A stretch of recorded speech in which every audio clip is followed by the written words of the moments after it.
Have you ever looked in the mirror at 40 or beyond and wondered, who am I now? At 40, life is no longer a straight road. It splinters into countless paths, memories, and possibilities. Suddenly, all that felt certain begins to dissolve. Established careers lose their shine. Relationships that once felt solid become mirrors for questions never asked. The body changes, dreams shift, and deep inside, an unsettling feeling. Does any of this really make sense? Is it too late to start again, to reinvent myself, to truly live? Carl Jung once said that life truly begins at 40, when the illusions of youth fade and the soul's true core starts to whisper. At 40, 50, 60, many find themselves at what Jung called the Great Crossing, a deep dive into the unconscious, an invitation to self-knowledge, a chance to awaken to what might still blossom. Do you sometimes feel late for your own life, or burdened by old wounds and secrets as ancient as your own story? This video is a courageous invitation to look within, to cross the bridge that separates who you've been from who you could become. It's time to discover that after 40, life doesn't end. It can finally begin. And perhaps only then can we live with truth, freedom, and meaning. At 40, something shifts, quietly but profoundly. The demands of youth to conquer, to prove, to accumulate, no longer hold the same allure. For many, it's a moment of estrangement. If all I've achieved so far isn't enough, what's missing? Jung saw this point in life not as a crisis, but as an opportunity. He believed that turning 40 marks the start of our true individual journey. It's common to feel an emptiness, a kind of uncomfortable silence, as if meaning is slipping through your fingers. But this emptiness is not the end, it's the beginning. It's a call to look beyond external achievements and finally listen to the questions that have long been drowned out by the noise of haste. Who am I now that I don't have to be what others expect? What makes my heart beat faster, even after all the losses and scars I carry? It's a time to revisit old dreams, to recover parts of yourself that got lost along the way. Many feel afraid of this invitation. Starting over takes effort and courage, but it's precisely at this stage that life can gain a new depth. You already have history, scars, wisdom. Now you can use them for yourself, not just to please the world, but to come closer to who you truly are. Jung believed that after 40, the most important task is to become who you are, not just to survive or to fulfill expectations. This journey, however lonely it might feel, is also the most liberating. It's in this crossing that we can exchange the fear of time for the pleasure of living it. It's here that life finally can start. Again, this time on your own terms. At 40, the past no longer stays quietly in the background. Old wounds, forgotten dreams, regrets, and unresolved emotions begin to surface, sometimes in the middle of the night, sometimes in broad daylight when you least expect. Jung called this encounter meeting the shadow, the hidden part of ourselves we tried so hard to leave behind. It can feel unsettling. You may suddenly remember choices you made or didn't make. You might feel anger, sadness, or even shame rise unexpectedly. But the shadow is not your enemy. It is the part of you longing to be seen, understood, and integrated. Ignoring it only makes it stronger, more disruptive, more capable of sabotaging your peace. Jung believed that true maturity begins when we stop running from our own darkness. At 40, we are finally equipped to face it, not with the reckless bravery of youth, but with the quiet courage earned through living. The shadow carries your hidden gifts, your creative power, your authenticity. It is in embracing these forgotten parts that you can finally become whole. Are you willing to look at what you've buried? Are you ready to make peace with your failures, your fears, and your old pains, not to get rid of them, but to learn from them, to let them become part of your story in a new, wiser way? To meet the shadow is to stop pretending, to drop the mask of perfection. It is a radical act of honesty. This is who I am, light and dark, beauty and flaw. It is only from this place that genuine transformation can begin. By the time we reach 40, we have worn many masks: parent, spouse, professional, caretaker, friend. Each role has shaped us, sometimes protecting us, sometimes suffocating the person we truly are inside. There comes a moment, often quiet, sometimes explosive, when the mask starts to crack. You may begin to question, if I am not my job, not only someone's partner or parent, then who am I? Beneath the surface, the longing grows for authenticity, for the freedom to exist beyond expectations. Yet stepping out from behind these roles can feel terrifying. There's safety in the familiar, even if it keeps you confined. Jung taught that the persona, the mask we show the world, is necessary for society, but can become a prison if we forget it's just a part of us. Midlife is a chance to gently set down these roles, to ask, what part of me have I left unexplored? Who am I when I'm not performing, not pleasing, not trying to fit into a mold? This is not a call to abandon responsibilities or relationships, but to reimagine them. Can you bring more of your true self into each moment? Can you allow yourself to be seen, imperfections and all? Often, people in their 40s find themselves restless, dissatisfied, longing for something nameless. This longing is the soul's way of urging you toward greater truth. It is the beginning of the journey home, to yourself, beyond the roles, beyond the masks. Only by dropping the facade can you begin to experience relationships, work, and life itself in a new, richer way. This is the moment where true self-acceptance becomes possible, not for who you've been told to be, but for who you really are, right now. What happens when everything you built begins to crack? At 40 or 50, life has a way of testing the foundations we once thought were unshakable. A divorce, the loss of a loved one, children leaving home, a career that no longer satisfies. These events can feel like endings, sometimes even like failures. But Jung reminds us, crisis is not just an end, it is a threshold. When old structures fall apart, a new space is created. Painful as it is, breaking down is often the only way for something truer to break through. You might find yourself feeling lost, untethered, unsure of what comes next. Yet, this confusion is fertile ground for transformation. It is in the rubble of the old life that the seeds of a new one can take root. Midlife crisis has become a cliché, but in Jungian psychology, it is a sacred turning point. It is the moment when we are forced to let go of what no longer serves us, old beliefs, outdated ambitions, empty routines.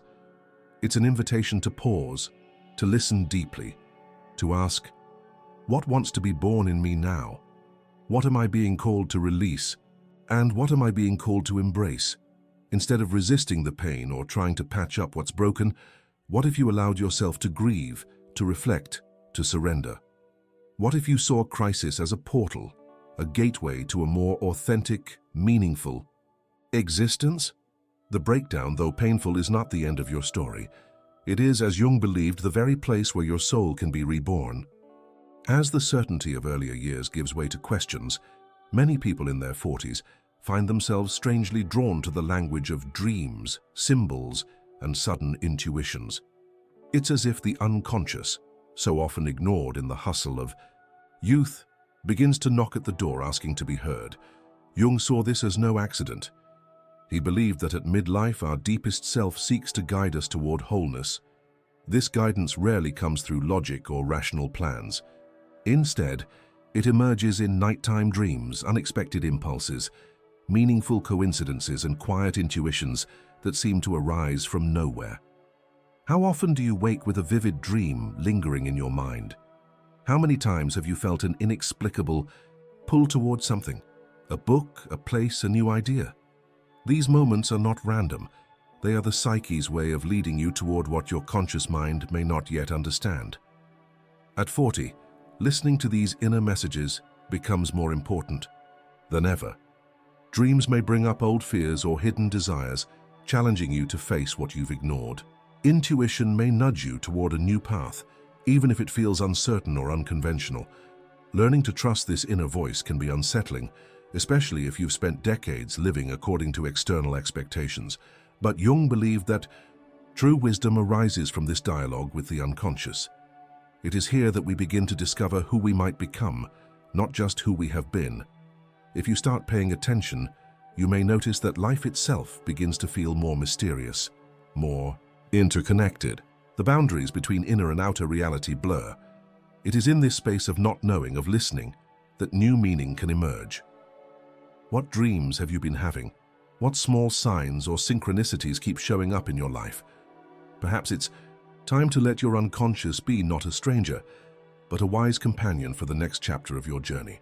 In a world that never stops demanding our attention, solitude often feels like a luxury or even a threat. But as we cross the threshold of 40, solitude takes on a new and profound meaning.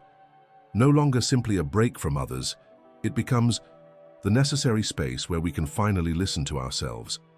Many people fear being alone because it brings them face to face with their true feelings, their unmet needs, their lingering regrets.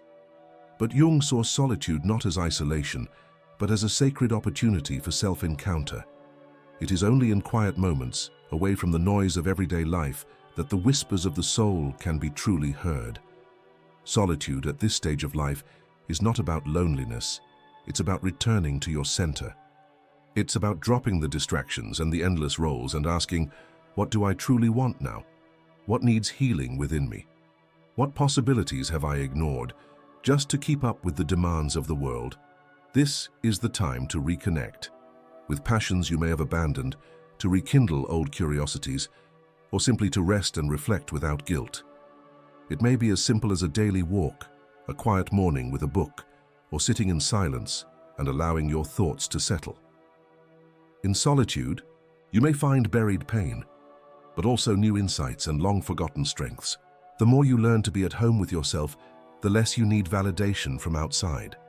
True wisdom, Jung believed, is born from this space, the willingness to be alone with your truth, however uncomfortable it may feel at first. If you can, embrace solitude as a friend, not a punishment. You open the door to deeper self-acceptance and creative renewal. This is the soil where the seeds of your authentic self can finally grow. At 40 and beyond, relationships take on a new significance. Old dynamics shift. Children grow up and leave home. Marriages and friendships evolve. And sometimes, connections that once felt unbreakable begin to fade. It can be a time of grief, but also of profound discovery. Jung believed that every relationship is a mirror, reflecting not only our joys, but also our wounds and our hidden longings. The people closest to us often show us the parts of ourselves we would rather not see. This can be uncomfortable, even painful, but it is also a powerful invitation to growth. At midlife, many find themselves re-evaluating their connections. Are my relationships still nourishing? Do I feel truly seen and heard? Or am I stuck in old patterns of pleasing or withdrawing? Sometimes the urge to withdraw or reinvent oneself creates distance from loved ones, leading to misunderstandings or conflict. Yet it is precisely in these moments of tension that the possibility for real intimacy is born. If you can approach your partner, your children, your friends with honesty about your needs and your fears, new forms of connection can emerge. This is the time to let go of masks and speak from the heart. Even if your voice shakes, you may also discover that some relationships no longer fit the person you are becoming. It takes courage to accept these changes, to mourn what is lost, and to make space for new bonds that honor your authentic self. Remember, the quality of your relationships now reflects the work you are doing within.